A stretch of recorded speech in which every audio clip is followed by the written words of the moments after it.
తీసుకుందాం. ఏబు గ్రంథము 23వ అధ్యాయము 10వ వచనాన్ని చదువుదాం. మీ ఫోన్లు మాత్రం సైడ్లో ఉన్నారు. దయచేసి చర్చిలో ఫోన్ను చూసుకోండి. మళ్ళీ సడన్గా మధ్యలో డిస్టర్బ్ కాకుండా దయచేసి మీ ఫోన్లో ఒకసారి చెక్ చేసుకోండి, అది సైడ్లో ఉందా లేదో చెక్ చేసుకొని మీ ఫోన్ అందరూ కూడా సైడ్లో పెట్టుకోండి. నేను నడుచు మార్గము ఆయనకు తెలియను, ఆయన నన్ను శోధించిన తర్వాత నేను సువర్ణము వలె కనబడుదును. చిన్న ప్రార్థన. స్తోత్రం దేవా, పరిశుద్ధుడా, మహోన్నతుడా, ఈ చదువుకున్న లేఖన భాగాన్ని మీరు విరిచి పంచిపెట్టమని, మనోన్నతను వెలిగించమని, నీ ఆలోచనను విధానమును నాయన, నీ సంకల్పమును నాయన, నీ చిత్తమును స్పష్టంగా అర్థం చేసుకుని జ్ఞానం అందరికీ దయచేయమని, వినివారి మనోన్నతను వెలిగించి హృదయం తెరిచి గొప్ప కార్యం జరిగించమని, మహిమ ఘనత పొందమని, ఈ దాసును వాక్శక్తి అనుగురించి అభిషేకించి వాక్య ప్రత్యక్షత అనుగురించి మీరు విరిచి పంచిపెట్టి నాతో అందరితో మాట్లాడమని, మహిమ ఘనత పొందమని యేసు నామములో ప్రార్థిస్తున్నాం తండ్రి. Amen, amen. దేనికి మహిమ కలుగును గాక. హల్లెలూయా. క్రీస్తునందు దేవుని బిడ్డలారా, ఇక్కడ చదువుకున్న లేఖన భాగము ఏబు భక్తుడు పలుకుతున్న మాటలు. ఆయన నన్ను శోధించిన తర్వాత నేను సువర్ణము వలె కనబడుదును అన్నాడు. హల్లెలూయా. ఏబు గ్రంథం 23వ అధ్యాయం 10వ వచనం దొరికిందా? ఏబు గ్రంథం 23వ అధ్యాయం 10వ వచనం మూలవాక్యం చదివాను. నేను నడుచు మార్గము ఆయనకు తెలియను, ఆయన నన్ను శోధించిన తర్వాత నేను సువర్ణము వలె కనబడుదును అన్నాడు. దేవుడు శోధించడం అనగా శ్రమల గుండా దేవుడు నడిపించడం అని అర్థం. అది చాలా ముఖ్యమైన విషయాన్ని ఈరోజు మీకు స్పష్టంగా చెప్పాలని దేవుడు బాగా ప్రేరేపించాడు. మీరు శ్రద్ధగా హృదయపూర్వకంగా వింటే తప్ప ఈ ఉపదేశము మీకు అర్థం కాదు. ఎందుకంటే మనము కొంచెం దేవుని వాక్యాన్ని స్పష్టంగా ధ్యానిస్తున్నాం. శ్రద్ధగా వింటే తప్ప మీకు వాక్యం అర్థం కాదు, దేవుని చిత్తం అర్థం కాదు, మీకు ఆశీర్వాదం పొందలేదు. మీకు అర్థమయ్యే విధంగా నేను కొన్ని ప్రశ్నలు నమ్ముకున్నాం. మనము నిజమైన దేవుని నమ్ముకున్న మనకు ఈ లోకంలో శ్రమలు ఎందుకు వస్తాయి? దానికి కారణాలు ఏమిటి? యేసు ప్రభు నమ్ముకున్న తర్వాత యేసు ప్రభు ఆయన భూమిని ఆకాశంలో సృష్టించిన వాడని నమ్ముతుంది. ఆయన సత్యదేవుడు, ఆయన మాత్రమే మన పాపలు క్షమించగలడు, ఆయన మాత్రమే మనం పరిశుద్ధపరచగలడు, ఆయన మాత్రమే మరణం గెలిచిన దేవుడు, ఆయన మాత్రమే పరిశుద్ధుడు, నీతిమంతుడు, న్యాయవంతుడు, ఆయనను పోలిన ఇంకో దేవుడు లేదని మనం నమ్మి మన బాప్తిస్సు పొంది రక్షణ పొందినాం. ఆ దేవుని మనం ఆరాధిస్తున్నాం. అంత గొప్ప దేవుని నమ్మిన తర్వాత ఈ భూమిని ఆకాశంలో సృష్టించిన, ఈ ప్రపంచంలో సృష్టించిన, నోటి మాటల చేత దేవుడు సృష్టించిన, అంత గొప్ప విశ్వాన్ని సృష్టించిన దేవుని నమ్ముతున్న మనకు ఈ శ్రమలు ఎందుకు వస్తాయి? కష్టం రావద్దు కదా, శ్రమలు రావద్దు కదా, ఈ ఇబ్బందులు రావద్దు కదా. మరి ఈ శ్రమలు ఎందుకు వస్తున్నాయి? ఈ కష్టాలు ఎందుకు వస్తున్నాయి? ఆ కారణాలు ఏమిటి? దేవుడు వాక్యం ఏం చెప్తుంది? దేవుడు ఏమి చెప్తున్నాడు? ఈ విషయాన్ని ప్రతి క్రైస్తవుడు, ప్రతి దేవుని నమ్ముకున్న విశ్వాసి స్పష్టంగా తెలుసుకోవాలి. ఇక్కడ చూడండి, ఈ లోకంలో అలాగే యేసుక్రీస్తు ప్రభు చాలా స్పష్టంగా చెప్పాడు. ఒకసారి మీరు యోహాను సువార్త 16వ అధ్యాయము చివరి వచ్చిన భాగాన్ని మనం చదువుకుందాం.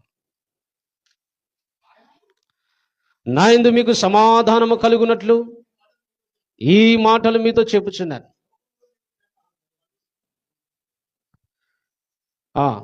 లోకములో మీకు శ్రమలు కలుగును, అయినను ధైర్యము తెచ్చుకొనుడి, నేను లోకమును జయించి ఉన్నాను. నేను దేనికి మహిమ కలుగుగా. ఇప్పుడు చూడండి, మీరందరూ నాకు సమాధానం చెప్పండి. యేసుప్రభు ఏమంటున్నాడు? నన్ను నమ్మినందుకు శ్రమలు వస్తాయా రావా? ఏమన్నా చెప్పండి. యేసుప్రభు నమ్మినందుకు శ్రమలు వస్తాయా లేవా? ఎవరు చెప్పారు? అది యేసయ్యనే చెప్పాడు. లోకంలో మీకు ఏం కలుగును? శ్రమలు వస్తాయి. నన్ను నమ్మిన మాత్రం మీకు శ్రమ రావని కాదు, ఈ లోకంలో మీకు శ్రమలు కలుగును. అయినా మీరు భయపడాల్సిన అవసరం, ధైర్యం తెచ్చుకోండి. నేను లోకానికి జయించాను, మీకు కూడా జయం ఇస్తానని యేసయ్య అన్నాడు. దేవునికి స్తోత్రం కలుగుగా. హల్లెలూయా. అయితే అపోస్తల కార్యంలో చూడండి, అపోస్తల కార్యంలో మనము ఒక మాట గమనిస్తే, అపోస్తల కార్యములు 14వ అధ్యాయము 22వ వచనాన్ని మీరు చదవాలి. శిష్యుల మనసులను దృఢపరచి విశ్వాసమందు నిలకడగా ఉండవలననియు అనేక శ్రమలను అనుభవించి మనము దేవుని రాజ్యములో ప్రవేశింపవలననియు వారిని హెచ్చరించింది. ఏమని చూడండి, అనేక శ్రమలను అనుభవించిన తర్వాత ఎక్కడ ప్రవేశించాలంట? మనము దేవుని రాజ్యంలో ప్రవేశించాలంట. దేనికి మహిమ కలుగుగా. హల్లెలూయా. అంటే నువ్వు స్వర్గానికి చేరాలంటే అనేక శ్రమలు అనుభవించిన తర్వాతే మన పరలోకానికి వెళ్ళాలని వాక్యం చాలా స్పష్టంగా చెబుతుంది. అలాగే మత్తయి సువార్త 5వ అధ్యాయము, మత్తయి సువార్త 5వ అధ్యాయము 11వ వచనం చదువుతాం. నా నిమిత్తము జనులు మిమ్మును నిందించి హింసించి మీ మీద అబద్ధముగా చెడ్డ మాటలు ఎలా పలుకున్నప్పుడు మీరు ధన్యులు, సంతోషించి ఆనందించండి, పరలోకమందు మీ ఫలము అధికమగును. అంటే యేసయ్య నమ్మినందుకు నిందలు కూడా వస్తాయి. కొంతమంది హింసిస్తారు, కొంతమంది అబద్ధం మాట్లాడు నీ మీద అబద్ధం చెప్తారు, అలాగే చెడ్డ మాటలు నీ మీద పలుకుతారు. అలాగే మీరు అప్పుడు బాధపడద్దు, మీరు సంతోషించి ఆనందించునంట. దేవునికి మహిమ కలుగునుగా. హల్లెలూయా. మీరు సంతోషించి ఏం చేయాలంట? ఆ నిందలు వచ్చినందుకు, నీ దగ్గర హింసించినందుకు, నీ మీద చెడ్డ మాటలు పలికినందుకు, అలాగే మీ మీద అబద్ధం చెప్పినందుకు మీరు బాధపడద్దు, సంతోషించి ఆనందించండి. ఎందుకంటే పరలోకంలో మీకు గొప్ప ఆశీర్వాదం ఉంటుంది. దాన్ని బట్టి గొప్ప ఆశీర్వాదం పరలోకంలో దేవుడు ఇస్తాడంటారు. హల్లెలూయా. అంటే ఈ వాక్య భాగం ఏం చెప్తుంటే, యేసుప్రభువు నమ్మినందుకు నిందలు కూడా వస్తాయి, కొంత హింసిస్తారు, అబద్ధం మాట్లాడతారు, చెడ్డ మాటలు పలుకుతారని ఇక్కడ కూడా యేసుప్రభువు చెప్పాడు. అలాగే పేతురు రాసిన పత్రికలో చూడండి. పేతురు రాసిన పత్రిక నుంచి ఒక మాట మనం చదువుకుందాం. మొదటి పేతురు రాసిన పత్రిక 4వ అధ్యాయము 12వ వచనము మనం చదువుకుందాం. ప్రియులారా, మిమ్మల్ని శోధించుటకు మీకు కలుగుచున్న అగ్ని వంటి మహాశ్రమను గురించి మీకు ఏదో ఒక వింత సంభవించినట్లు ఆశ్చర్యపడకుడి. ఏమంటారు దేవుడు? ఇక్కడ పేతురు భక్తుల ద్వారా దేవుడు మాట్లాడుతున్నాడు. అగ్ని వంటి మహాశ్రమాలు వస్తాయి. ఏం చెప్పండి? అలా వచ్చిన మీరు పేద ఏదో వింత సంభవించినట్లుగా ఆశ్చర్యపడదు. అంటే అలాంటి శ్రమలు వస్తారని వాక్యం మనకు చెప్తుంది. అలాగే ప్రకటన గ్రంథంలో మనం చూస్తే, ప్రకటన గ్రంథంలో యోహాను భక్తుడు ఒక దర్శనం చూశాడు. ఆ దర్శనంలో జరగబోయే సంగతి, ప్రకటన గ్రంథంలో జరగబోయే సంగతులను బోధిస్తున్నాడు. అంటే భవిష్యత్తు చాలా మంది పరలోకానికి వచ్చారు. ఆ భూమి నుంచి రక్షణ పొంది పరలోకంలో కొన్ని కోట్ల మంది గుంపు, ఆ సమూహము ఆ దర్శనంలో ఆయన చూశాడు. ఆయన చూసినప్పుడు ఆయన ఆశ్చర్యపోయాడు. ఒకసారి ప్రకటన గ్రంథము 7వ అధ్యాయము ఆ గొప్ప సమూహమును ఆయన చూసిన తర్వాత ఆ యోహాను భక్తునికి ఆ దర్శనము అలాగే కనబరుస్తున్న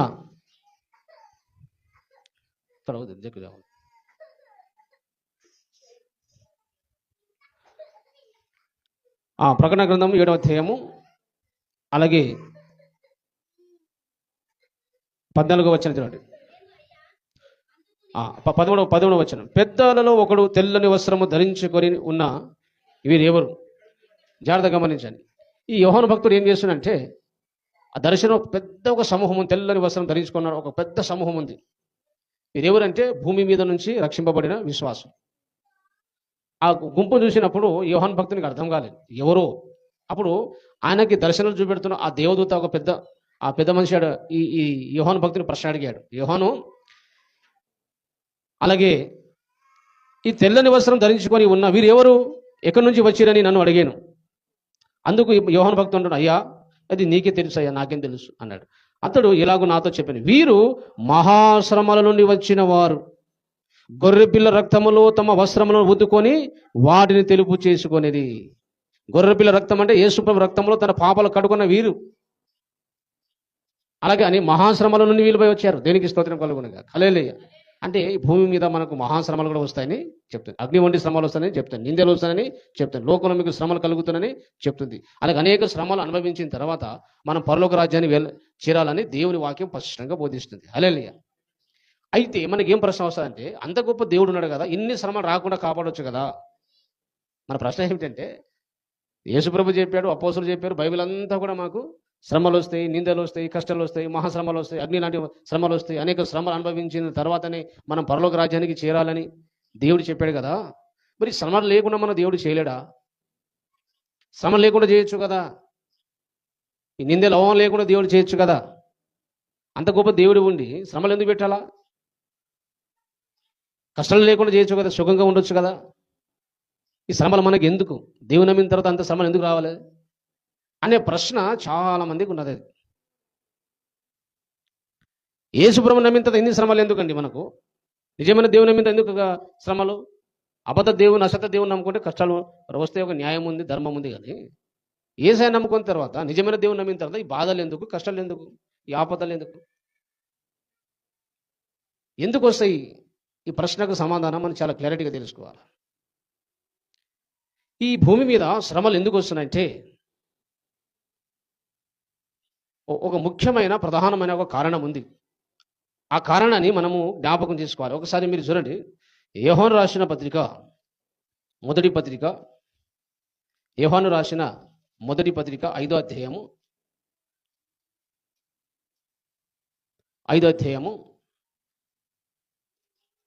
19వ వచనాన్ని మీరు చూడండి.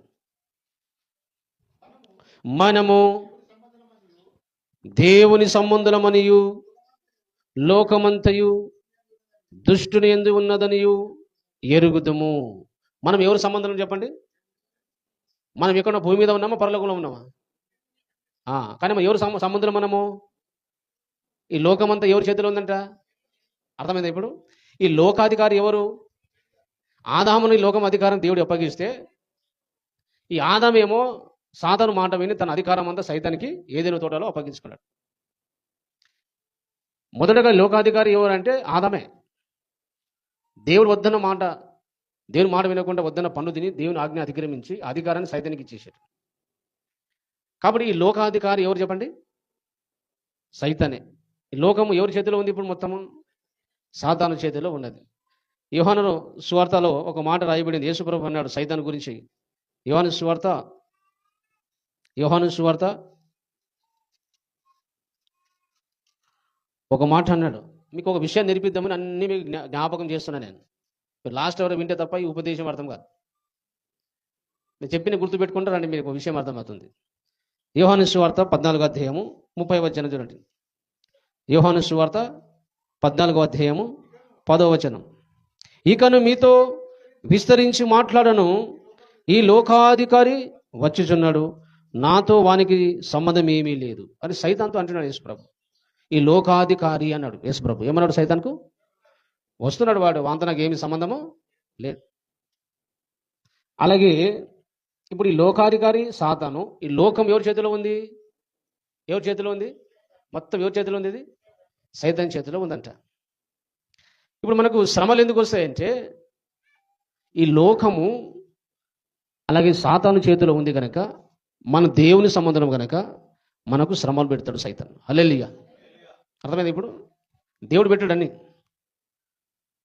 ఈ శ్రమలు ఎందుకు వస్తాయంటే, మన దేవుని సంబంధంగా ఉన్నాము, కానీ ఎవరు రాజ్యంలో ఉన్నాము?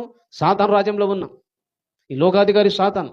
ఈ దృష్టిని లోకమంతా సైతాన్ చేతిలో ఉంది కనుక దేవుడి ఇష్టము లేదు, దేవుని పిల్లలంతా అసలు ఇష్టము లేదు. కనుక వాళ్ళు దేవుని ప్రజలను ఎలాగైనా సరే దేవునికి దూరం చేయాలి. ఏం చేయాలి? దేవుని సన్నిధి రాకుండా, ప్రార్థన చేయకుండా, చర్చికి రాకుండా, నువ్వు వాక్యం చదవకుండా, వాడు ఏదో విధంగా నీకు ఎన్ని రకాలుగా సాతాను కింద ఉన్న దయ్యాలన్నీ కూడా, సాతాను సైన్యం అంతా కూడా దేవుని బిడ్డలను అలాగే దేవునికి దూరం చేయాలి. ఎన్ని రకాలైతే అన్ని రకాలుగా వాళ్ళకి శ్రమలు పెట్టాలి, ఇబ్బంది పెట్టాలి, బాధలు పెట్టాలి అని సాతాను తన ప్రజల మీద వాడు ఎప్పుడు కూడా దాడి చేస్తూ ఉంటాడు. అందుకు మనకు ఈ లోకంలో శ్రమలు వస్తాయి. ఇది ఒక కారణం. హల్లెలూయా. దేవుని బిడ్డలకు ఎందుకు శ్రమలు వస్తాయి చెప్పండి? ఈ లోకము సైతాన్ చేతిలో ఉంది కనుక ఈ లోకాధికారి సైతాన్ కనుక వానికి దేవుడు ఇష్టం లేడు, దేవుని పిల్లలంటే అసలే ఇష్టం. మనకు శత్రువు అని బైబిల్లో చాలా, అపవాది మనకు శత్రువు. కాబట్టి వాని ద్వారా మనకు శ్రమలు వస్తాయి. అయితే ఇంకో ముఖ్యమైన కారణం చెప్తాను నేను.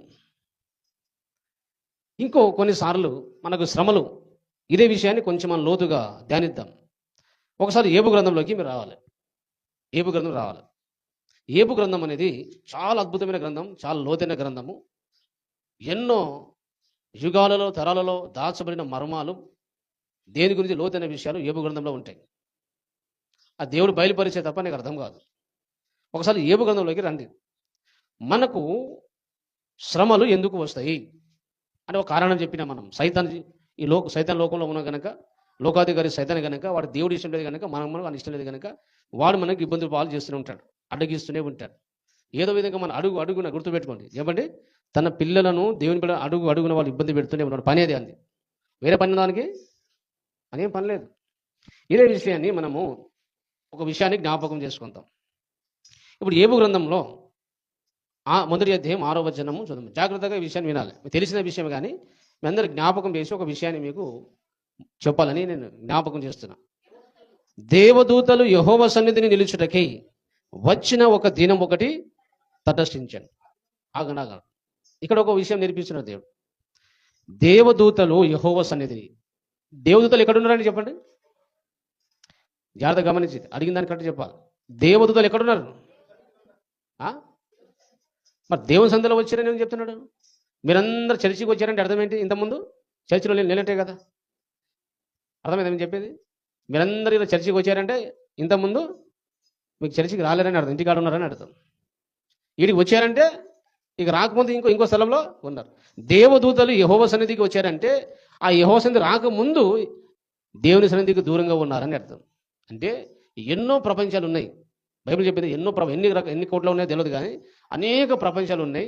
అన్ని ప్రపంచాలు రకరకాల దేవదూతలు ఉన్నారు. వాళ్ళన్ని ప్రపంచాల నుంచి ప్రత్యేకమైన పరలోకంలో ఒక స్థలం ఉంది. ఆ స్థలంలో అన్ని ప్రపంచంలో ఉన్న దేవదూతలు అందరూ కూడా యెహోవా సన్నిధిని ఆరాధించడానికి వస్తారు. మన ఏదైతే వారమంతా పని చేసుకొని ఆదివారం ఎట్లా వస్తున్నామో, పరలోకంలో కూడా దేవదూతలు కూడా అన్ని ప్రపంచంలో దేవదూతలు అందరూ కూడా వాళ్ళ పని ముగించుకొని వాళ్ళకు కూడా ఒక దినం ఉంది. దేవుని సన్నిధికి వచ్చి ఆరాధించే ఒక ప్రత్యేకమైన దినం ఉంది. అది పరలోకంలో ఉంది అని ఇక్కడ ఒక మర్మం చెప్తున్నాడు. ఇక్కడ దేవదూతలు యెహోవా సన్నిధి నిలుచుటకై వచ్చిన దినం ఒకటి. ఏం చెప్పండి? మనకు ఒక ఆరాధించడానికి దేవుని సన్నిధి రావడానికి ఒక దినం ఎట్లా ఉన్నదో, పరలోకంలో ఉన్న దేవదూతలందరూ కూడా దేవుని సన్నిధిలో వచ్చి ఆరాధించడానికి ఒక దినం ఉంది పరలోకంలో కూడా. మనకైతే ఆదివారం ప్రత్యేకమైన దినంగా దేవుడు ఏర్పరిచాడు. ఇక్కడ పరలోకంలో దేవదూతలకు కూడా ఒక దినం ఉంది. ఆ దినం అక్కడ లెక్క, అక్కడ వారాలు, అక్కడ విషయం అక్కడే, కానీ ఒక దినం అయితే ఉంది వాళ్ళకి. మిగతా రోజు పని చేసుకుంటారు వాళ్ళ దేవదూతలు, వాళ్ళ పనులన్నీ ముగించుకొని ఒక దినం రాగానే అందరూ వచ్చేసి దేవుని సన్నిధికి వచ్చి ఆరాధిస్తారు. అట్లా అందరిలా ఒక దినం ఉంది కనుక వాడుక చొప్పున అందరు దేవదూతలు వస్తుంటే అందులో సైతాన్ కూడా వచ్చాడు భూలోకం నుంచి. ఎవరు వచ్చాడు? అక్కడి నుంచి వానికి కింది పడదోశాడు దేవుడు. ఎక్కడి నుంచి? పరలోకం నుంచి. సైతాన్ ఎక్కడ పడేశాడు?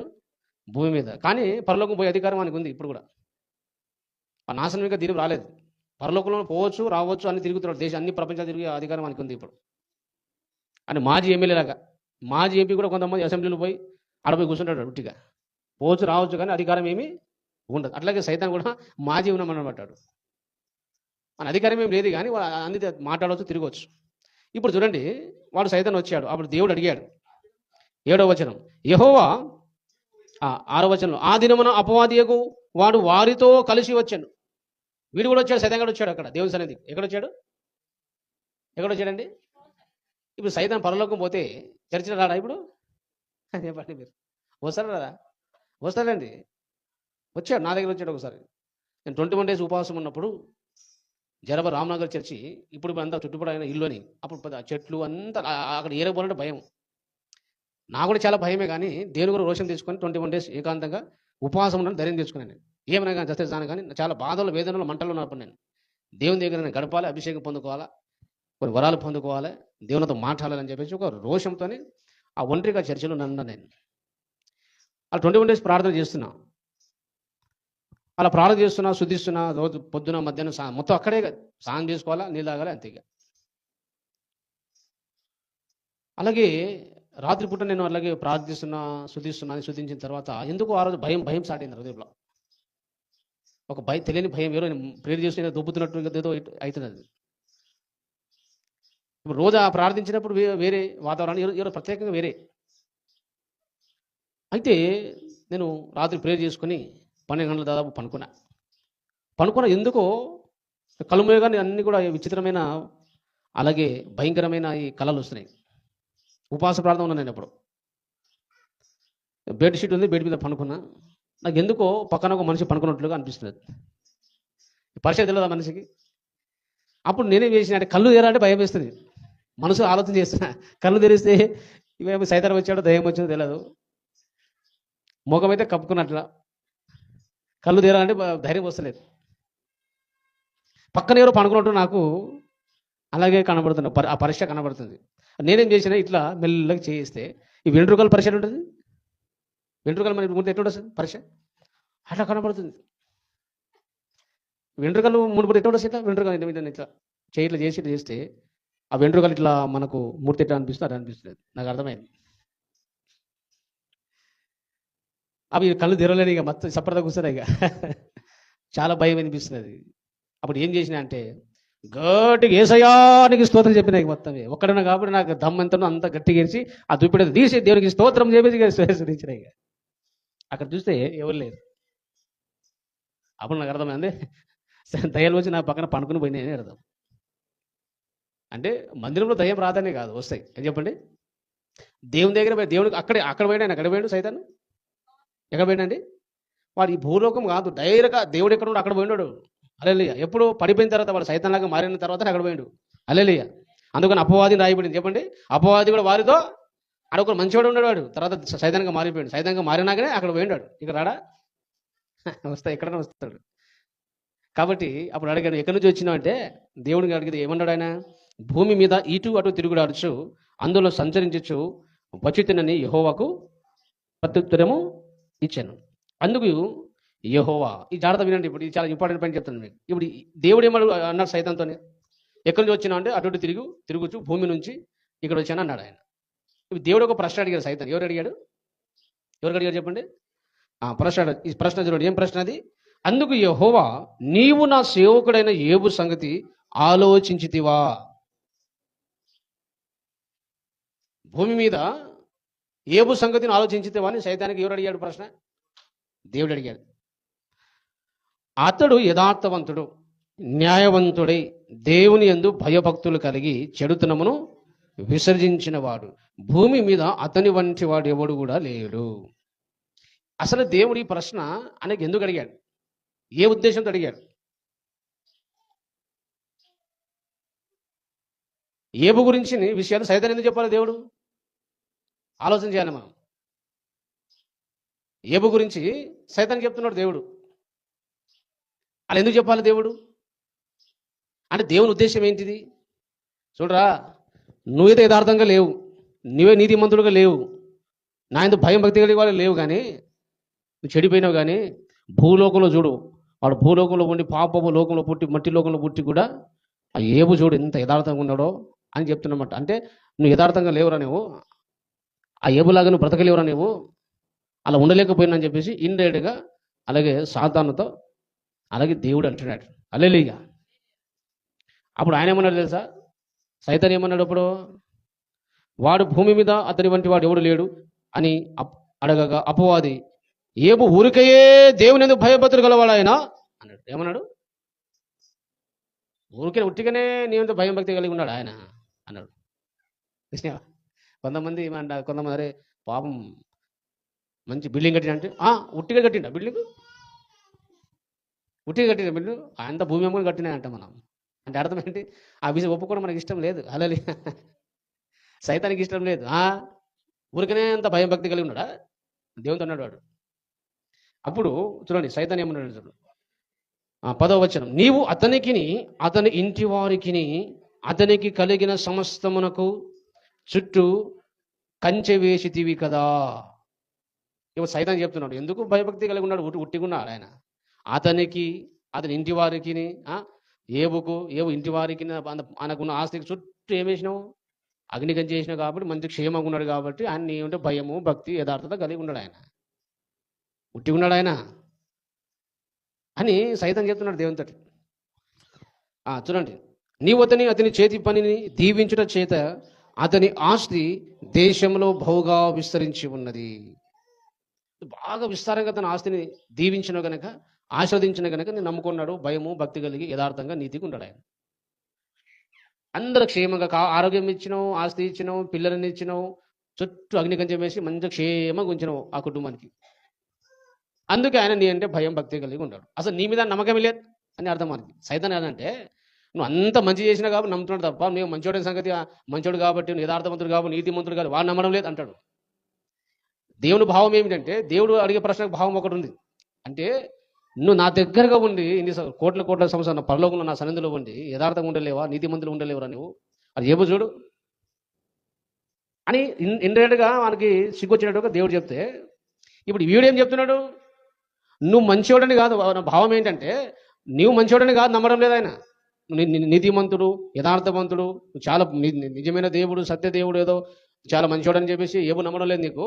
మంచి ఆస్తి ఇచ్చినావు, ధనం ఇచ్చినావు, డబ్బులు ఇచ్చినావు, ఆరోగ్యం ఇచ్చినావు కాబట్టి నమ్ముతాడు తప్ప ఏమన్నా మంచోడని నమ్ముతున్నాడు వాడు. ఒక్కసారి చూడు, ఒక్కసారి ఆస్తి తీసేయి, రోగం పెట్టు, నీ ముగుడే నీకు తిట్టి నీకు ఇరిచి పెడతాడని చెప్పిండు సైతాన్.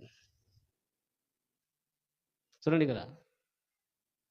అంటే సైతాను ఉద్దేశం ఏంటంటే, నీవు మంచివాడని గ్రహించి ఏమో నీకు భక్తి చేయడం లేదు.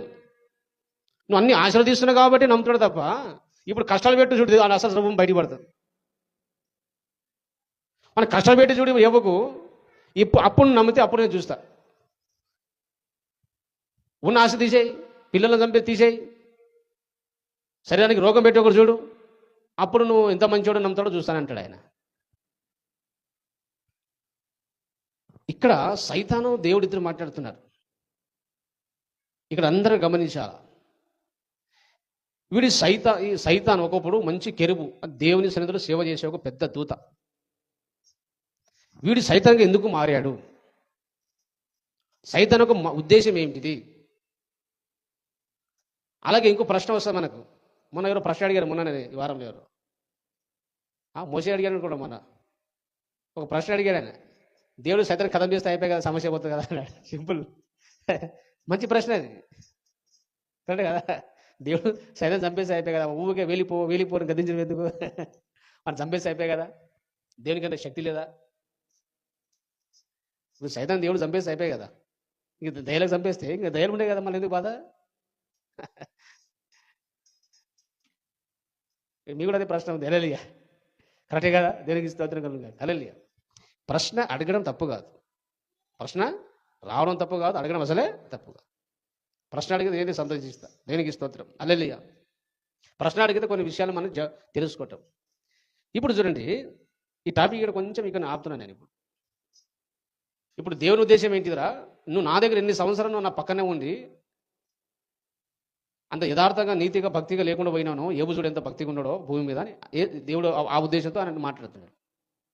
సైతాన్ ఉద్దేశంతో మాట్లాడుతున్నాడు, నీవు మంచివాడవని కాదు ఆయన నమ్మడము. నువ్వు మంచోడని, యథార్థవంతుడు, నీతిమంతుడు, గొప్ప దేవుడని ఏదో ఆయన నమ్మకంతో దేవుని భక్తి చేయడం లేదా ఆయన.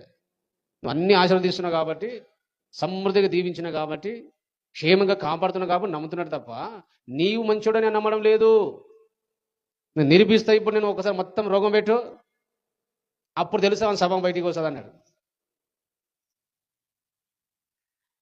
ఎప్పుడైతే ఈ శ్రమలు వస్తాయో, ఎప్పుడైతే జీవితం కష్టం వస్తుందో, దేవుని మీద ఎంత విశ్వాసం ఉందో, ప్రేమ ఉందో అప్పుడు బయటికి వస్తుంది. చాలా మంది ఎవరు నాకు మైకేసి అడిగిన, ఏసానికి ఇష్టమా, ఏసానికి ఇష్టమా, నీకు ఇష్టం అంటే చాలా ఇష్టం అంటారు. ఏమంటారు? మైక్ పెడితే అందరూ మైక్ పెట్టి టీవీ ఛానల్లో పెడితే నాకు చాలా ఇష్టం, నాకు ప్రాణం ఏసయ్య అంటారు. నీకు ఎంత ప్రాణమో ఎంత నమ్మకం ఎప్పుడు తెలుస్తుంది? నీకు కలిగినంత ఏవులాగా మొత్తం పోతే అప్పుడు తెలుస్తుంది. హేమంతాల ఊర్లో ఒక లక్ష్మణుల అమ్మ ఉన్నది. లక్ష్మణ్ చాలా మంచోడు, చచ్చిపోయాడు. శివ ప్రారంభంలో అప్పుడు హేమంత్ మీటింగ్ పెట్టినప్పుడు అప్పుడు ఆయన కూడా పరిచయం అయ్యాడు. ఆయన చనిపోయి ఆల్రెడీ చచ్చిపోయాడు. పేరు పోతుంటే లాస్ట్ వార్డులో ముందు కూర్చున్నాడు. కరెక్ట్ కారు వచ్చి ఆయనకి గుద్దిన ఆయన చచ్చిపోయాడు. ఇద్దరు కొడుకులు. అంతకుముందు ఆమె యేసయ్యని ఇష్టము, మంచి ప్రార్థన పోయేది, చర్చి పోయేది అని పోయేది. కానీ ఆ చచ్చిపోయిన తర్వాత దేవుడు నాకు అన్యాయం చేశాడన్నది ఆమె నాతో డైరెక్ట్. ఏమన్నది? దేవుడు ఏమన్నా చేశాడట? అన్యాయం చేసిన చర్చికి పోనన్నది. చూడండి, ఇప్పుడు ఈమె లోపల ఉన్న దేవుని మీద ఎంత నమ్మకం ఉందో, దేవుని మంచితనం మీద ఎంత నమ్మకం ఉందో ఎప్పుడు బయటపడింది అది? శ్రమలు వచ్చినప్పుడు. అర్థమైంది మీకు చెప్పేది పాయింట్?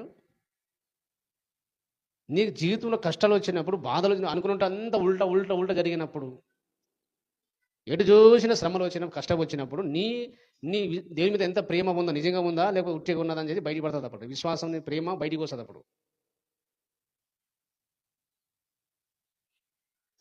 నేను కూడా చాలాసార్లు దేవుని నమ్మినప్పుడు, ప్రభువా అప్పుడు నా 2 లక్షలు అప్పు ఉన్నది, కొత్త రక్షణ పొందినప్పుడు, పెళ్లి కాలేదు, అప్పుడు తీసుకోవడం తెలియదు, ఇవ్వడం తెలియదు. 2 లక్షలు అప్పు ఉంది, మళ్ళీ నాకు అమ్మ నాన్న శత్రు, ఊరు శత్రు, అందరు శత్రు. ఈ నిందలు లేకుండా నువ్వు ఆపొచ్చు కదా, వారు నోరు మూయించవచ్చు కదా ప్రభువా, నీకు సమస్తం సాధ్యంగా నోరు మూయిస్తే అయిపోయి కదా. ఆమెను చెప్తే నోరు మూయిస్తుంది, వాళ్ళు నా దగ్గర రాడు, నాకు తిట్టాడు. ఒక్క ఆమెను చెప్తే బంగారు బిందెలు పడతాయి, నేను కోటీశ్వరుడు అయిపోతాను, కాళ్ళ మీద సేవ చేయొచ్చు అని అట్లాగే దేవునితో మాట్లాడాను నేను. నీకు సమస్తం సాధ్యం కదా అంటే, నీ ప్రార్థన చేసిన కొద్ది ఇంకా నిందలు ఎక్కువైతే, శ్రమలు ఎక్కువైతే తప్ప తక్కువ కావడం లేదు. ఎంత ప్రార్థిస్తే అంత శ్రమలు ఎక్కువవుతున్నాయి. వాడు ఎంత ప్రార్థిస్తే, ఎంత దేవుని సేవ చేస్తే వాడు ఇంకా నాకు టార్చర్ పెడుతున్నారు. దేవునికి దేవుని మీద సొమ్ముకున్న గుడుకుని, ఇదేం ప్రభువా, ఇంటర్నెట్ సేవ రాత్రి పగలు ప్రార్థన చేస్తే నీ సన్నిధిలో ఉంటే ఈ నిందలు ఏంటిది, గాయం ఏంటిది, బాధం ఏంటిది, ఆ దూషించడం ఏంటిది, ఎటువైన గాయం. మనిషి కనబడితే అదే పాపం ఉన్నది. ఇక వాళ్ళు ఏదో ఒకటి గాయపరిచిపోతాడు. ఇక దేవుని మీద ఏదో ఒక గాయం. ఇంట్లో పోతే మా వదినాలు, అన్నాలు, బంధువులు, ఊళ్ళో పోతే ఎటువైనా, అందుకని బంధువుల దగ్గర పోవడం బంధు. దేవుని నమ్మినందుకు వాడు దేవుని నమ్ముకున్నట్టు అని చెప్పేసి తీస్తాడు. ఇక స్టోరీ తీసి తిడతాడు. ఇక ఇక్కడేమో అప్పులో వాళ్ళు తిడుతున్నారు. అదే టైంలో దేవుడేమో సేవగ్రహం అని చెప్తాడు. ఇప్పుడు నేను సేవ చేస్తేనేమో డబ్బులు రాదు. ఆ 10 రూపాయలు అడుకోవాలా, 20 రూపాయలు పోని 10 రూపాయలు చార్జెస్ ఊరి నుంచి ఆటో, ఊరానికి చార్జెస్ 10 రూపాయలు. ఎవరైనా అన్నులే స్వార్థ పోతే బైబిల్లో కొంత కానుక పెడుతురు, అదే వాళ్ళకి ఇచ్చేస్తుంటే నేను నా పరిస్థితి అది. ఇన్ని శ్రమలు ఎందుకు రారా, నాకు అర్థం కాలేదు. ఆ శ్రమల ద్వారా దేవుడు ఆయన మీద నాకెంత ప్రేమ ఉందో పరీక్షించాడు. ఏం చేసిండు? వీటి శ్రమలో, నిందలు భయపడి నాకు దూషిస్తాడా, నిందిస్తాడా, అవమానపరుస్తాడా, లేకపోతే తిట్టి లోకంలో కలిసిపోతాడా? ఇద్దరు నాతో పాటు అవుట్ అయిపోయారు. ఇద్దరు నాతో పాటు దేవుని నమ్మలేదు, ముగ్గురు నమ్ముకున్నాం, ముగ్గురు బాప్తిసం పొందినాం. ఇద్దరు మళ్ళీ లోకంలో కలిసిపోయారు. 1 సంవత్సరం వచ్చారు, ఈ శ్రమలు నిందలు తట్టుకోలేక వెళ్ళిపోయారు. స్టార్టింగ్లో అవుట్ అయిపోయారు, 2 వికెట్ పోయినాయి. లాస్ట్ మిగిలింది ఒకడే. నాకు పరీక్ష పెట్టింది దేవుడు. వీడు నేను తట్టుకోగలుగుతాడా, ఉంటాడా, ఈ లోకంలో కలిసిపోతాడా? వీడు నిలబడితే నేను బలంగా వాడుకోవాలా, అలాగే వెళ్ళిపోతా. అంటే యేసయ్య మీద ఎంత ప్రేమ ఉందో, యేసయ్య మీద ఎంత నమ్మకం ఉందో అది ఎప్పుడు బయటికి వస్తుంది అంటే, నీ జీవితంలో నువ్వు అనుకోనని విధంగా శ్రమలు వచ్చినప్పుడు, ఇలా మా జీవితంలో జరగవద్దు, ఇలా మా జీవితంలో శ్రమ రావద్దు అనుకున్న అలాంటి శ్రమలు వస్తాయి. ఇలాంటి కష్టాలు రావద్దు అని అనుకుంటే అలాంటి కష్టాలే నీ జీవితంలో వస్తాయి. ఇలాంటి బాధలు రావద్దు అనుకుంటే అలాంటి బాధలే మన జీవితంలో వస్తాయి. మనం ఏదైతే వద్దు వద్దు వద్దు అనుకుంటాం అవన్నీ వచ్చి పెడతాయి. ఆ శ్రమలలో అప్పుడు దేవుని మీద ఎంత నమ్మకం ఉందో, ఎంత ప్రేమ ఉందో అది ఒరిజినల్ బయటికి వస్తుంది. శ్రమలలో దేవుడు మనకు పరీక్షిస్తాడు. అలాగే దేవుడు నన్ను పరీక్షించాడు. ఆ పరీక్షలను పాస్ అయిపోయిన దేవుని కృప బట్టి దేవునికి స్తోత్రం కలుగును గాక. హల్లెలూయా. దాటి వచ్చిన కాబట్టి అంత గట్టికున్నా, లేకపోతే నా స్థానం వేరే ఉండడు.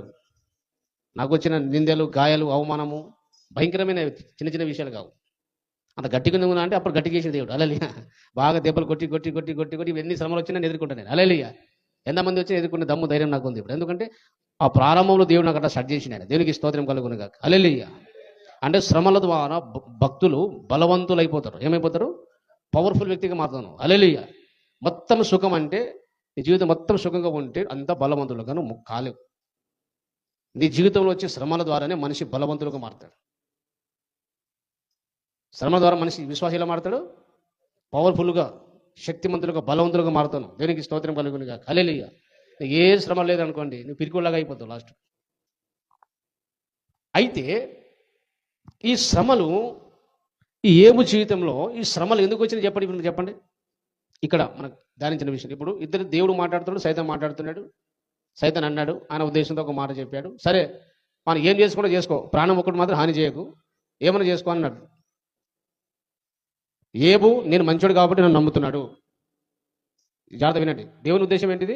నేను యథార్థవంతుడను, నీతిమంతుడను, న్యాయవంతుడు కాబట్టి వాడు కూడా నాలాగానే బతుకుతున్నాడు. నేను మంచోడు కాబట్టి ఆయన నమ్ముకున్నాడు తప్ప ఏదో ఆస్తి కొరకు, ఏదో మనం ధనం కొరకు నేను నమ్మలేదని దేవుడు. సైతాన్ ఏమంటాడు? కాదు కాదు, నువ్వు చెడ్డుడే, నువ్వు న్యాయవంతుడు కాదు, యథార్థవంతుడు కావు, నువ్వు నాకు అన్యాయం చేసిన పరలోకంలో, నువ్వు అన్యాయస్తుడే, నువ్వు మంచోడు కాదు, నువ్వు ఖాళీ వాళ్ళ ఆస్తి కోసం డబ్బు కోసం నేను నమ్ముతున్నాడు ఏబు అని ఈయన అంటాడు. జాగ్రత్త గమనించండి, అర్థమైంది ఇప్పుడు? దేవుని ఆలోచన ఏంటిది? ఏబు నేను మంచోడు కాబట్టి నన్ను మంచితనం చూసి నమ్మాడు, నేను మంచోడు కాబట్టి నన్ను విశ్వాసం ఉంది, భక్తి చేస్తున్నాడు ఆయన అని దేవుడు ఛాలెంజ్. సైతాన్ ఏమంటాడు?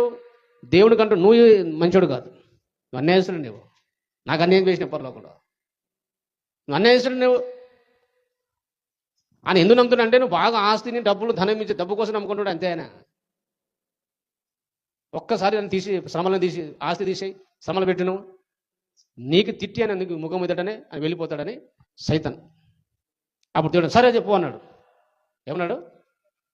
ఇక్కడ విషయాన్ని గమనించాలి. ఏ భూమి మీద ఎంత నమ్మకం ఉందో చూడండి దేవుడికి, ఏ భూమి మీద ఎంత నమ్మకం ఉందో చూడండి. ఏ భూమి మీద ఎంత నమ్మకం ఉంటే సైతాన్తో ఛాలెంజ్ చేశాడు దేవుడు. మీరు ఆలోచన చేయండి.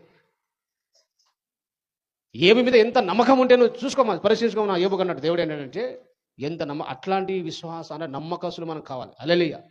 ప్రాణం పోయినా సరే మన దేవుని కొరకు ఏబులాగా నమ్మకం, మన మీద నమ్మకం ఉండాలి దేవునికి. హల్లెలూయా. మనం దేవుని నమ్మని తర్వాత సంగతి, మనం దేవుని నమ్మాలి. హల్లెలూయా. ఎవరు నమ్మాలి? నా కుమారుడు ఎన్ని శ్రమలు వచ్చినా కష్టం వచ్చినా వాడు ప్రాణం పోయినా నన్ను విడిచిపెట్టాడు, ప్రార్థన మానాడు, మందిరం మానాడు, ఆరాధించిన మానాడని నీ గురించి దేవుడు సాక్ష్యం ఇవ్వాలి. అలాంటి ఏబులాంటి నమ్మకత మనకు ఉండాలి. దేవునికి మహిమ కలుగును గాక. అసలు ఈ బైబిల్ చదివి ధ్యానిస్తే మనిషి భగభగ మనతాడు. ఏబు మీద ఎంత నమ్మకం దేవునికి స్తోత్రం కలుగును గాక. హల్లెలూయా. సరే దేవుడు పో, ఏమైనా చేసుకోపోరన్నాడు. చేసుకున్న తర్వాత వీడు మొత్తం తన పిల్లల్ని చంపేశాడు, తన ఆస్తి ఎంత తీసేశాడు సైతాన్. లాస్ట్ శరీరానికి రోగం పెట్టిండు, మీ అందరికీ తెలుసు. 10 మంది సంతానం ఒకరోజు చచ్చిపోయారు, చంపేశాడు. ఎంత బాధ ఉంటుంది, ఎంత వేదన ఉంటుంది ఏబుకు. 10 మంది సంతానం చచ్చిపోతే పరిస్థితి ఏంటి? ఆస్తి అంతా పోయే. పోనీ శరీరానికి ఆరోగ్యం ఉందని శరీరం అంతా పుండ్లు పెట్టింది సైతాన్. ఏం పెట్టాడు? పుండ్లు పెట్టాడు. అప్పుడు ఆ ఊరులందరూ ఏబు దగ్గర వచ్చాడు. ఏమయ్యా భక్తి భక్తి, దేవుడు దేవుడు దేవుడు దేవుడు అంటావు, యథార్థత నీతి అంటావు, ఏం లాభం ఏబు? ఇప్పుడైనా బుద్ధి చేసుకో. ఆ దేవుని విడిచిపెట్టాడు అనవసరంగా. ఎందుకు దేవుని నమ్ముతున్నాను? ఆ దేవుని నమ్మినందుకు ఇన్ని కష్టాలా, ఇన్ని బాధలా, ఎంత అన్యాయసుడు అండి దేవుడు. అది అంత భక్తి చేసినందుకు దేవుడు ఇంకా దీవించాడు కదా, అంత ఆశీర్వదించాడు కదా. నీకెట్లా చేయన్నా? వీడు ఏదో ఏబు మీద ప్రేమ ఉన్నట్టు, మళ్ళీ జనాలు వచ్చి ఏం చెప్తారు? ప్రేమ ఉన్నట్టు. మీరు చూడండి, మీరు ఊకే చర్చి నమ్మకంగా ప్రార్థన చేస్తుంటే భక్తి భక్తి దేవుడు దేవుడు అని చెప్పిన అనుకో, జర్ర శ్రమలు వచ్చింది అనుకో, ఏమే దేవుడు దేవుడు అంటూ ఇదేనా కష్టమా? నీకు రావునా కష్టమా? ఏం లాభం నువ్వు దేవుని నమ్మి? ఏం లాభం అని దేవుని నమ్మి? దేవుడు దేవుడు దేవుడు దేవుడు అని నువ్వు ఊరికే ప్రార్థన పోతావు, ఊరికే చర్చికి వెళ్తావు, ఊరికే దేవుని గురించి చెప్తావు. జీవితం నీ కష్టాలు నీకెందుకయా? ఏం లాభం అది? దేవునికి అన్యాయం చేయలేదా అంటారు వాళ్ళు. ఏబుకు అట్లా వచ్చి అన్నారు, ఇంత భక్తి చేస్తే దేవుడు అన్యాయం చేసాడే నీకు. ఏమన్నారు? మా ఊరిలోనే చూసే కన్నారా చూసినాను, ఆ దేవునికే సత్యనాశ కానీ అన్నారు ఒక ఆమె. ఏమన్నది అంటే వాడు నమ్మేది వేరే దేవుని, కానీ లాస్ట్ ఎవరు భగవంతుని తిట్టిన. భగవంతుడు పైన ఉన్నాడు కదా మా ఊరిలో. ఆ ఇంట్లో ఒకటి చచ్చిపోతే అట్లా గొడవడి ఏడ్చుకోండి ఆ దేవునికి సత్యనాశ కానీ దేవుడు చచ్చిపోరన్నది. ఏమన్నది? ఎవరు చచ్చిపోవాలంటే ఇప్పుడు ఏమైనా శ్రమలు వచ్చినందుకు చచ్చిపోయినందుకు వాడు దేవుడు అన్యాయం చేసి దేవుడు చచ్చిపోవాలన్నది. నాకు చాలా బాధ అనిపించింది. పైన ఉన్నాడు ఏసైనా తెలియకుండా తిరుగుతున్నాను. నీకేమమ్మా, మీ కొడుకు తప్పు చేయొచ్చు కదా, పాపం చేయొచ్చు కదా, ఎప్పుడు చచ్చిపోతాడు కదా, దేవుడు భగవంతుని తిరుగుతావు, ఇంకా నీకు చచ్చిపోతావు జాగ్రత్త అని చెప్పిన.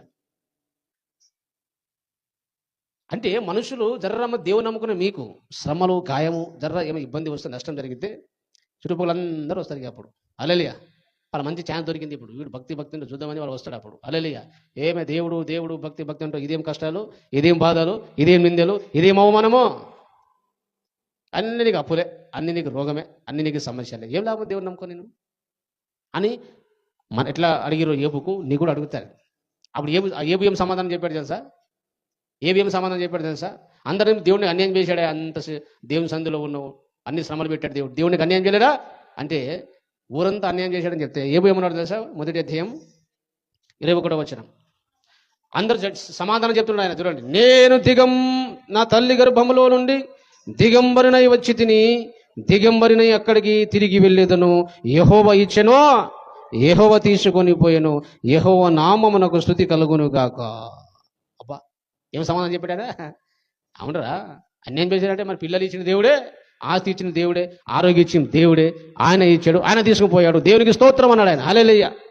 ఆ ఊరులో ఎంత ముఖం మాడిపోయిందో మరి, దేవునికి స్తోత్రం. ఇప్పుడు ఇంత మెంటలు ఉన్నారప్ప, ఇంత చెప్పినా ఇంత నష్టం కలిగిన, ఇంకా దేవుని విడిచిపెట్టాడు, భక్తి విడిచిపెట్టాడు అంటాడు. నువ్వు అట్లా చెప్పాలా? ఎలా చెప్పాలండి?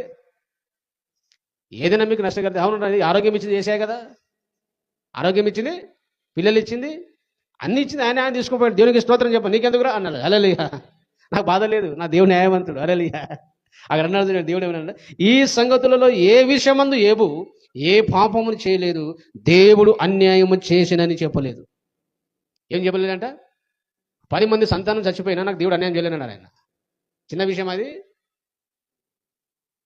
10 మంది సంతానం ఒకరోజు చనిపోతే దేవుడు నాకు అన్యాయం చేసిందని చెప్పలేడంట ఆయన.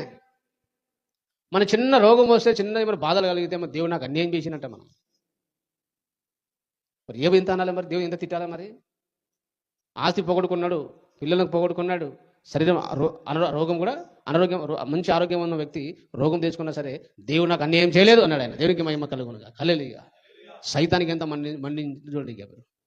సైతానికి అంతా మండితే సైతాన్ సంబంధంలో చాలా మండుతుంది. హల్లెలూయా. చాలామంది మన ఇంతమంది మినిస్టర్ వచ్చినందుకు నా మీద చాలా ప్రవచన చేశారు చాలామంది.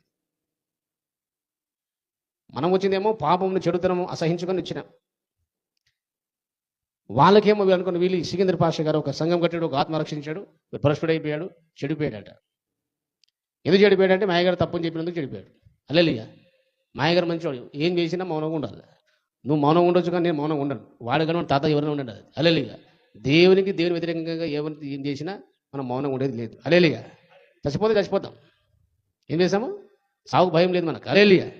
కానీ దేవుని సంఘమును పాడ చేసే పని ఎవరు చేసినా మౌనం ఉండడానికి వీళ్ళు. అది నేను చేసినా మీరు మౌనం ఉండదు, మీరు చేసినా నేను మౌనం ఉండదు. అది బైబిల్ చెప్పిన స్పష్టత. సంఘాన్ని పాడు చేసే వాడేం చేయకూడదు. దేనికోసం వాక్యం, దేనికోసం ప్రసంగాలండి. ఇది చాలామంది గుర్తుపెట్టుకోండి. ఈ చాలామంది క్రైస్తవులు ఒకటి బాగా వైరల్ అవుతుంది విషయం ఏంటంటే, ఆయన తప్పు చేసి నీకెందుకు అంటున్నారు. ఏమంటారు? పెద్ద నీతిమంతులాగా. హల్లెలూయా. ఆయన ఎవరో తప్పు చేసినాడు అనుకుని ఒక విశ్వాసం వ్యభిచారం చేశాడు, నీకెందుకు, నాకు దేవుడు తీసుకుంటాడు అని చెంప పలగొట్టాలి ఫస్ట్. వాడు ఎవడైనా సరే, నీకు తెలిసిన ఏ విశ్వాసి వ్యభిచారం చేసిన వాడు తాగిరా నీ కంటికి కనబడ తెలిస్తే 100% ఖండించాలి. ఏం చేయాలి? నువ్వు తప్పును దిద్దుకో బ్రదర్, లేకపోతే నీ సాహసం కట్టి నీతో దగ్గర అని చెప్పాడు. డైరెక్ట్ మొహమాటం ఉండొద్దు. మొహమాటం కూడా తప్పే. దేవుని విషయంలో మొహమాటం అస్సలు ఉండదు. గుర్తుపెట్టుకోండి. ఎవరైనా మీరు స్త్రీలు కావచ్చు, పురుషులు కావచ్చు, వాడు ఎవరైనా ఏ సంఘంలో ఉండండి, నీకు అవసరం లేదు. వాడు తప్పు చేసిన కనబడినప్పుడు తెలిసిన బ్రదర్ చేస్తున్నాడు తప్పది, సరి చేసుకోండి, దీని మీద నడుస్తుంటామని ఖండించాలి. కంపల్సరీ వాళ్ళు ఏ సంఘమైనా ఉండండి, మన సంఘం కాదు, ప్రపంచంలో ఏ సంఘంలో వ్యక్తిని ఖండించే అధికారం మనకు ఉంది. హల్లెలూయా. అమెరికాలో ఉండేవాడు ఎవరైనా సరే, వాడు తప్పు చేసి తెలిస్తే వాళ్ళు కూడా ఖండించాలి. నీకు ఎదుట వచ్చినప్పుడు, నీకు తెలిసినప్పుడు, స్పష్టత ఆధారం ఉన్నప్పుడు తప్పకుండా ఖండించాలి, అసహించుకోవాలి, ఖండించాలి. వాడు ఎవడో తప్పు చేసి నీకెందుకంటే, మొదటి కొరింథీయులకు రాసిన పత్రిక 5వ అధ్యాయంలో ఒకడు తప్పు చేస్తే పౌలుకి ఎందుకు? ఒకసారి మీరు చూడండి. ఈ ప్రశ్నకు సమాధానం మీరందరూ కూడా వేరే సంఘస్థులాగా ఉండదు. మన బైబిల్లో ఉన్న విశ్వాసులాగా మనం ఉండాలి, వాక్యం ప్రకారం ప్రవర్తించాలి. వాడు సేవకుడు ఉండండి, వాడు ప్రవక్త ఉండండి, వాడు అపోస్తలుడు ఉండండి, ఎవరైనా ఉండండి. సంఘానికి పాడు చేసే కార్యక్రమం చేసే, అపవిత్రమైన కార్యం చేసే, సంఘాన్ని పాడు చేస్తే అలాగే మనం మౌనంగా ఉండరాదు. దేవుడు చూసుకుంటాడని చెప్పొద్దు. ఒకసారి మీరు చూడండి, మొదటి కొరింథీయులకు రాసిన పత్రిక 5వ అధ్యాయము 1వ వచనం చూడండి. మీలో జారతమున్నదని వదంతి కలదు, మీలో ఒకడు తన తండ్రి భార్యను ఉంచుకున్నాడంట, అట్టి జారతము అన్య జనులలో జరగదు. ఇట్లుండి మీరు ఉప్పొంగుచున్నారే గాని మీరెంత మాత్రము దుఃఖపడి ఇలాంటి కార్యము చేసిన వానిని మీలో నుండి వెలివేసిన వారు. ఒక దైవసేవకుడు పాపం చేస్తే అందరు హ్యాపీగా ఉప్పొంగుచున్నారట వీళ్ళు కొరింథీ సంఘం. వాళ్ళకి బాధ కూడా అనిపిస్తలేంట, దుఃఖం కూడా అనిపిస్తుంది. మరి దుఃఖపడి ఎలాంటి వారిని సంఘం నుంచి ఏం చేయాలి? వెలివేసేయాలి. అప్పుడు వాళ్ళు మా తప్పును ఒప్పుకొని తప్పును దిద్దుకుంటే మారు మనసు పొంది చేర్చుకోవాలి. అట్లాగే చేసిన వరకు వెలివేయాలన్నాడు సంఘస్థుడుగా అన్నాడు పౌలు. ఏమన్నా చూడండి 13వ వచనం చూడండి లాస్ట్. మీరు లోపటి వారికి తీర్పు తీర్చేవారు. లోపటి అంటే సంఘంలో ఉన్న వారికి తప్పు చేసి తీర్పు తీర్చాల్సిందే. దేవుడు చూసుకుంటాడు కాదు, మీరు తీర్పు తీర్చాలి. లోపల ఉన్న వారికి అంటే సంఘంలో ఉన్న వారికి మీరు తీర్పు తీర్చాలి. తప్పు చేసినప్పుడు, సంఘాన్ని పాడు చేసే పనులు చేసినప్పుడు ఎవరైనా సరే వెంటనే ఖండించాలి, మనం గద్దించాలి. ఆ దుర్మార్గుని మీలో నుండి వెలివేయండి. ఇప్పుడు కొంతమంది తాగి ప్రసంగం చేసే సేవకులు ఉన్నారు, పాపం చేసి ప్రసంగం చేసే సేవకులు ఉన్నారు. సంఘమంతా తెలుసు కానీ వాడు బయట చెప్పుకుంటే మాయగట్టాడు కానీ మళ్ళీ ఆడికి చర్చిపోతున్నాడు. మళ్ళీ అంటే అర్థం ఏంటిది? వాడు పాపంలో పాలు భాగస్వాములు అవుతున్నాడు అని చెప్తున్నాడు. వాడిని ఖండించాలి, మారు మనసు పొందమని చెప్పాలి, లేకపోతే అక్కడ నుంచి ఆ సంఘం నుంచి బయటికి రావాలి, లేదు వాడిని సంఘం నుంచి వెళ్ళగొట్టాలి. ఇది బైబిల్ చెప్పేది. హల్లెలూయా. మరి ఈ కొరింథీయుల సంఘంలో ఉన్న ఒక వ్యక్తి పాపం చేస్తే మరి పౌలు అనుకోవచ్చు కదా, ఆయన దేవుడు చూసుకుంటాడులే మనకెందుకు అనుకోవచ్చు కదా. దావీదు తప్పు చేసినప్పుడు నాదన ప్రవక్త అనుకోవచ్చు కదా, దేవుడు చూసుకుంటే దావీదు నాకెందుకు అనుకోవచ్చు కదా. అలా ఎన్నో బైబిల్ వచనాలు ఉన్నాయి. వాడు తప్పు చేసి మనకెందుకు, సంఘంలో ఈ తప్పు దేవుడు చూసుకుంటే తప్పు. అది నీ కంటికి కనబడినప్పుడు చెడుతనం కానీ పాపం కానీ కనబడినప్పుడు వెంటనే ఖండించాలి, ఒప్పుకోవద్దు. నువ్వు ఖండించిన తర్వాత ఆయన హెచ్చరించిన తర్వాత దిద్దుకుంటే అది తర్వాత సంగతి, మన సంబంధం లేదు అది. కానీ తప్పును పాపను ఖండించాల్సింది. హల్లెలూయా. ఒప్పుకోవడానికి వీలు లేదు. కాబట్టి వాడు ఎందుకు మనం ఖండించాలంటే ఇక్కడ చెప్తున్నాడు చూడండి, కారణం కూడా చెప్తున్నాడు పౌలు భక్తుడు. ఒకసారి చూడండి, ఎందుకు సంఘంలో పాపం జరిగినప్పుడు అది సేవకులైనా సరే విశ్వాసులైనా సరే ఎవరైనా సరే ఎందుకు మనం ఖండించాలి, ఎందుకు వాళ్ళకు సంఘం వెలివేసేయాలి, లేదా మనం ఎందుకు సంఘం నుంచి బయటికి రావాలంటే దాని కారణం చెప్తున్నాడు. ఒకసారి చూడండి, ఈ మొదటి కొరింథీ 5వ అధ్యాయము 6వ వచనం చూడండి. మీరు అతిశయపడుట మంచిది కాదు, పులిసిన పిండి కొంచెమైనను ముద్దంతయు పులియజేయునని మీరు ఎరగరా. ఏమనండి? పులిసిన పిండి కొంచెం అయితే ముద్దంతా కూడా పులియ చేస్తుంది. అంటే కొంచెం ఎవడు పాపం చేస్తే సంఘం అంతా పాపం అంతా అందరు చేస్తారు. ఆ పాపం విస్తరిస్తుంది సంఘంలో. కాబట్టి అందరూ చెడిపోకముందే వాడిని బయట తీసేయాలి, అందరు భయపడతారు. అది బైబిల్ చెప్పేది. పులిసిన పిండి కొంచెమైనా ముద్దంతా కూడా సంఘంలో ఒకడు కొంచెం పాపం చేసి అట్లాగే ఉంటే మన సంఘం అంతా పాపం చేయడం ప్రారంభిస్తాడు. సంఘం చెడిపోతుంది, పులిసిపోతుంది. కాబట్టి వాడిని వెలివేసా, లేకపోతే నువ్వు అక్కడి నుంచి బయట రావాలి. 2వ ఆప్షన్. హల్లెలూయా. కాబట్టి దేవుని పిల్లారా, అలాగూ మనము ఉండాలని దేవుని వాక్యం చెప్తుంది. హల్లెలూయా. ఇప్పుడు ముగింపులో ముగిస్తాను, ఇప్పుడు జ్ఞాపకం చేసుకోండి. ఇప్పుడు చూడండి, యోబు జీవితంలో శ్రమలు ఎందుకు వచ్చినాయి? దేవుడు సైతాను ఇద్దరి మధ్యలో మాట్లాడడం ద్వారా వచ్చినాయి. ఎలా వచ్చింది చెప్పండి? సైతాను దేవుడిద్దరు వాళ్ళిద్దరు మాట్లాడేందుకు శ్రమలు ఎవరికి వచ్చినాయి? చెప్పండి. ఈ ఒక్క విషయం అర్థమైతే మీరు తండ్రులే. హల్లెలూయా. ఇవి యోబు జీవితంలో శ్రమలు ఎందుకు వచ్చినాయి అది చెప్పండి, మళ్ళీ చెప్పండి. ఈయన ఏం తప్పున్నదా? యథార్థవంతుడు, దేవుడు చెప్పాడు ఇతని వంటి వాడు ఎవడు కూడా లేడని. యోబు గురించి దేవుడే సాక్షి. యోబుతో పాపం చేసినందుకు కాదు, కష్టపడినందుకు కాదు, అన్యాయం చేసినందుకు కాదు, భక్తి లేనందుకు కాదు, వాడు మంచుడే. యోబు భక్తుడు చాలా మంచివారే. కానీ ఎందుకు వచ్చినాయి జీవితంలో శ్రమలు చెప్పండి? ఈ సైతాను దేవుడు ఇద్దరు మాట్లాడడం ద్వారా ఈయనకి శ్రమలు వచ్చినాయి. అర్థమైంది చెప్పేది? ఇప్పుడు టైం లేదు కాబట్టి నేను షార్ట్కట్లో చెప్తాను. ఇప్పుడు చూడండి, ఇప్పుడు సైతాను పరలోకంలో ఉన్నప్పుడు వాడేమి అంటే యేసు ప్రభుతో సమానం చేసుకోవాలనుకున్నాడు. వాడు పరలోకం ఏమనుకున్నాడు? వీడేమో సృష్టింపబడిన వాడు. ఎవరు? సైతాన్ని సృష్టించేది. యేసు ప్రభు సృష్టింపబడిన వాడు. అట్లాగే ఉన్నాడు ఆయన. అంతం లేదు, అందం లేదు. తండ్రి ఓకే, ఈ కుమారునితో నేను సమానం కావాలి అని దురాశ అంది. ఏం చెప్పండి? యేసు ప్రభు ఇలా అందరూ నమస్కారం చేస్తున్న పరలోకంలో ఆరాధిస్తూ నన్ను కూడా ఆయన పక్కన కూర్చోబెట్టి నేను ఆరాధింపబడాలి, మన ఆశ అది.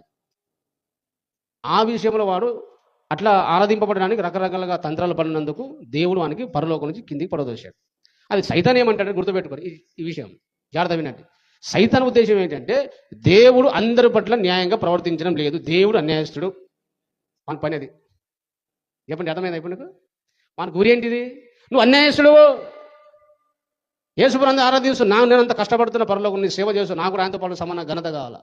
వచనాల్లో ఉంది కానీ టైం లేదు కాబట్టి డైరెక్ట్ చెప్తున్నా స్టోరీని, తర్వాత ఎప్పుడైనా చెప్తాం. నాకు తండ్రి కుమారునితో పాటు యేసుతో పాటు మహోన్నతునితో పాటు నాకు సమానమైన ఘనత కావాలి అని వీడంటాడు. నాకేం ధనం ఐశ్వర్యం పరలోకం అంతా ఉంది నాకు అంటాడు. మరి నా కుమారుడు అలాగే నిత్యం అలా ఉండేవాడు, పుట్టుక ప్రారంభం లేనివాడు, నిత్యుడు ఆయన. నువ్వేమో సృష్టింపబడిన వాడు, వాంతో సమానం కాదని తండ్రి అంటాడు. అక్కడి నుంచి వాడు ప్రారంభమైంది. వాని గోరి అంటే దేవుడు అందరి పట్ల న్యాయంగా ప్రవర్తించడం లేదు, దేవుడు అన్యాయస్తుడని వీడంటాడు. నేను న్యాయవంతుడును, నేను యథార్థవంతుడని అంటాడు. సరే, నేను నీకు నిరూపిస్తాడు సైతాన్.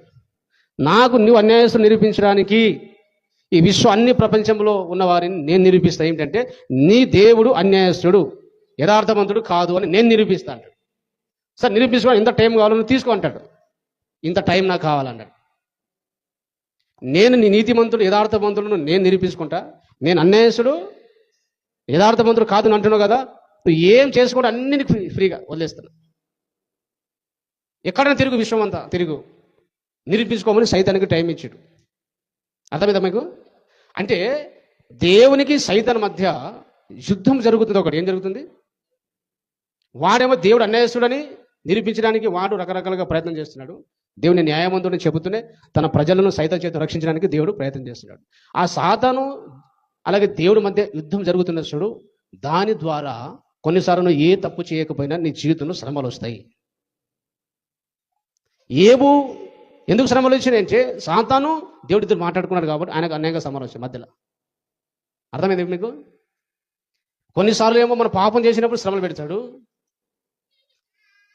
కొన్నిసార్లు ఏ తప్పు చేయకపోయినా సాతాను ద్వారా, దేవుడు సాతాను యుద్ధం చేస్తున్న యుద్ధం ద్వారా మధ్యలో మనకు భక్తులకు ఏమొస్తాయి?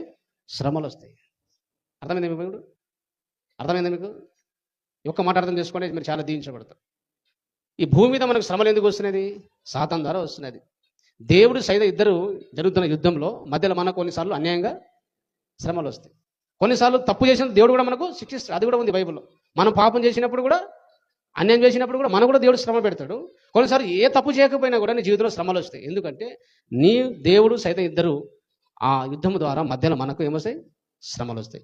ఏబు జీవితంలో ఎందుకు శ్రమలు వచ్చినాయి? అందుకే ఎవరైనా జీవితంలో కష్టాల్లో శ్రమలు ఉంటే వాడు ఏం తప్పు చేస్తున్నాడు అనడానికి వీల్లేదు. నీకు తెలియదు, మాట్లాడద్దు. ఏ విశ్వాస జీవితంలో కష్టాలు శ్రమలు వచ్చినాయంటే అది వాళ్ళు ఏ తప్పు చేయొచ్చు చేయకపోవచ్చు, మాకు తెలియదు. శ్రమలు రాగని వాడు చెడ్డాడు, కష్టం రాగని వాడు మంచోడు కాదంటే ఏబు మంచోడు కదా? ఎవడు మంచోడు కాదని చెప్తామా? ఆయన మంచోడే. కానీ శ్రమలు ఎందుకు వచ్చినాయి? సైతాన్ మధ్యలో వచ్చినాయి. అలాగూ కొన్నిసార్లు మనకు ఈ లోకంలో మనకు శ్రమలు ఎందుకు వస్తాయంటే దేవుడు సైతాన్ మధ్య ఒక యుద్ధం జరుగుతుంది. ఆ యుద్ధం ద్వారా మనం కొన్నిసార్లు దేవుని కొరకు, దేవుని మహిమ కొరకు మనం శ్రమలు అనుభవించాల్సిందే. హల్లెలూయా. ఆ శ్రమలు మనకు వస్తాయి. శ్రమ రాదని ఆశపడద్దు. శ్రమలు వచ్చినప్పుడు శ్రమలు ఎలా జయించాలో దేవునికి అడగాలి. హల్లెలూయా. శ్రమలు రాకుండా జయ ప్రభు అని కాదు, శ్రమలు ఎలా జయించాలో నాకు శక్తి బలం నాకు దయచేయాలి. దేనికి మహిమ కలుగును కాదు. హల్లెలూయా. వాడు రియల్ క్రిస్టియన్. డబ్బు కోసం దేవునికి నమ్మేటోళ్ళు, అప్పుల కోసం దేవుని నమ్మేటోళ్ళు వాడు క్రిస్టియన్. వాడు ఎప్పుడైనా అప్పులు సమాజం మధ్యలో ఎగిరిపోతాడు, గుర్తుపెట్టుకోండి. ఏమి నమ్మింది ఆస్తి కోసం కాదు, డబ్బు కోసం నమ్మలేదు ఆయన. ఉన్నంత పోగొట్టుకున్నా కూడా ఇంకా దేవునికి స్తుతించిన ఆయన. దేవుడు నిజమైన దేవుడు, ఆయన యథార్థవంతుడు, నీతిమంతుడు అని చెప్పేసి ఆయన దేవునికి తెలుసుకొని నమ్మినవాడు ఆయన. హల్లెలూయా. నీవు జీవితంలో కూడా శ్రమలు వచ్చినప్పుడు, కష్టం వచ్చినప్పుడు ఉన్నదాన్ని పోగొట్టుకున్నా సరే నువ్వు దేవునికి ఏబులాగా విడిచిపెట్టద్దు, దేవునికి తిట్టద్దు, దేవునికి దూషించద్దు. ఎందుకు? సైతాన్ ద్వారా నీకు శ్రమలు వస్తాయని చెప్పేసి నువ్వు రోషం తెచ్చుకొని శ్రమలను జయించడానికి, ఎదిరించడానికి నువ్వు బలవంతుడు, శక్తిమంతుడు కావాలి. దేనికి మహిమ కలుగును గాక. హల్లెలూయా. అయితే ఈ శ్రమల విషయంలో ఒక మాట చెప్పి నేను ముగిస్తాను. ఇప్పుడు ఈ శ్రమల ద్వారా సైతాన్ శ్రమ తెచ్చినప్పుడు దేవుడు ఏమో దాన్ని ఆశీర్వాదకరంగా మార్చేస్తాడు. మనకేమో సైతాన్ ఇబ్బంది పెట్టాలి, నష్టం చేయాలి, హాని చేయాలని శ్రమలు తెచ్చి పెడితే దేవుడు ఏం చేశాడు? దానికి ఆశీర్వాదంగా మార్చే సమర్థుడు మన దేవుడు. దేవునికి మహిమ కలుగును గాక. హల్లెలూయా. వాడు ఎన్ని మనకు నష్టమో, కష్టమో, ఆపదమో ఎన్నో రకరకాలుగా ప్లాన్ చేసి వాడు ఎన్ని శ్రమలు తెచ్చి పెడితే 5 నిమిషాలు దానికి ఆశీర్వాదకరంగా మార్చేస్తాడు. హల్లెలూయా. అది దేవునికి గొప్పతనం, మరి దేవునికి స్తోత్రం కలుగును గాక. హల్లెలూయా. మీ జీవితంలో శ్రమలను కూడా, అన్యంగా వచ్చిన శ్రమలను కూడా, సాధన చేసే శ్రమల ద్వారా కూడా దేవుడు మిమ్మల్ని ఆ శ్రమలను ఆశీర్వాదకరంగా మార్చే దేవుడు యేసయ్య. హల్లెలూయా. అది ఆయన జ్ఞానం, ఆయన సామర్థ్యం. అది దేవునికి మహిమ కలుగును గాక. హల్లెలూయా. ఈ మాట చదవని ముగించుకుందాం మనం. 119వ కీర్తనలో చూడండి, దయచేసి మీరు అందరూ చూడాలి.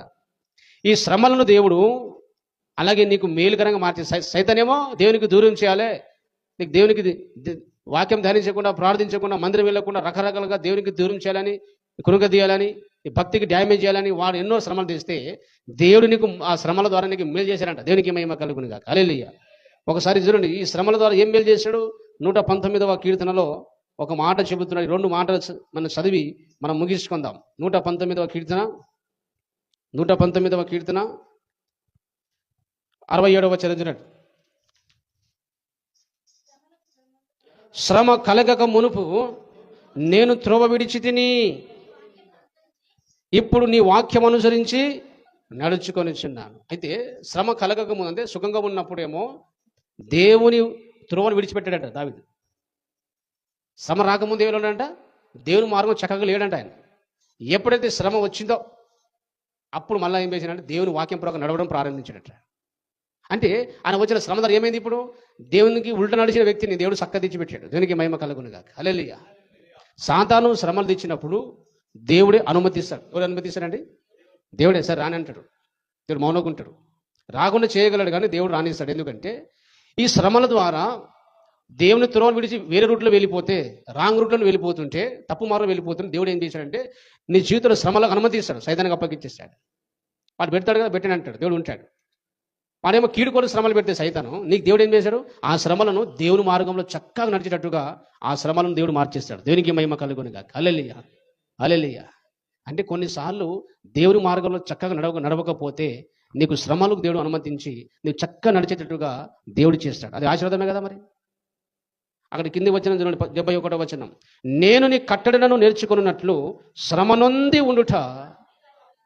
ఏం నేర్చుకున్నట్లు? దేవుని ఆజ్ఞను నేర్చుకోవాలంటే నీకు ఏం రావాలి? నీకు శ్రమలు రావాలి. శ్రమలు వస్తేనే వాక్యం నేర్చుకుంటావు. శ్రమను అలాగే వస్తేనే వాక్యాన్ని పాటిస్తాను.